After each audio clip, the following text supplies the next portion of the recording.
আমি যে এখানে একটা অ্যাপ্লিকেশন লিখেছিলাম, যে বিষয় ছিল গণস্বাক্ষর নেওয়ার অনুমতি চেয়ে আবেদন। আর আমি পড়ে শোনাবো এটা। না, না। এটা পড়ে শোনাবো, হ্যাঁ। এটা এই যে গণস্বাক্ষরটা আসলে কিসের জন্য সেটা একটু আমি বলেন। হকার এবং অটোরিকশা মুক্ত ঢাকার জন্য জনসাধারণের মতামত নিয়ে আমার একটা বই দিতে পারবে? আপনি একটু একটা বই দেন না আমাকে। বলতে দেন, একটু বলুন। হ্যাঁ, আর এই যে এটা হচ্ছে আমি হচ্ছে এই যে গণস্বাক্ষর নিচ্ছিলাম হকার অটোরিকশা মুক্ত ঢাকার রাস্তার জন্য। আসলে আমি তো একাই আন্দোলন করেছি, আমার তো কোনো দল টল নেই। এখন আমার একটা ভয়েস কেন মানুষ নিবে, এটা আমার প্রশ্ন।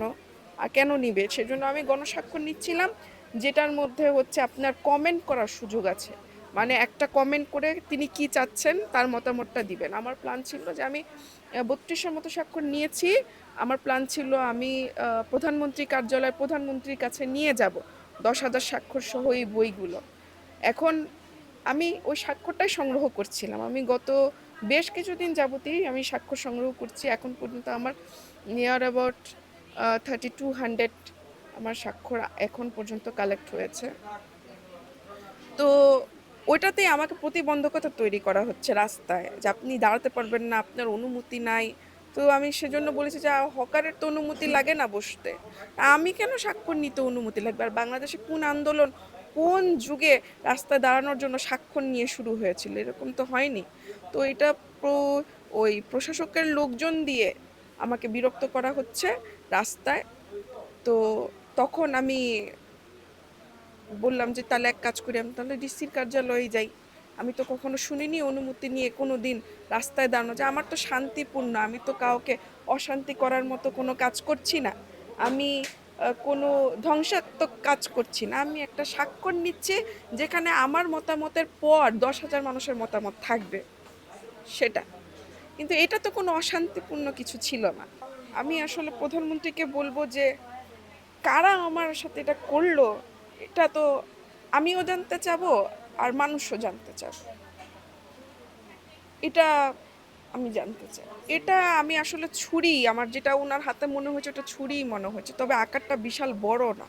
বড় হলে তো ওটা অনেক বড়ই দেখতে পেতাম, কিন্তু ছোট সাইজের কোনো একটা জিনিস যেটা আমার গলায় মারার, মানে আমি তো এখানে ছিলাম, এখানে মারার প্ল্যান ছিল, কিন্তু আমি এখানে চলে যাওয়াতে জিনিসটা এখানে আসছে। অর্থাৎ এটা আমার জীবন নাশের চেষ্টা ছিল।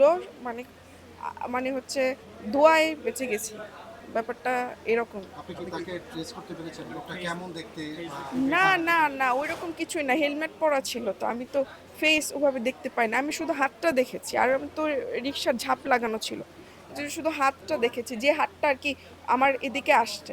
তারপর তো রিক্সাওয়ালা চাচা দ্রুত টেনে নিয়ে গেছে।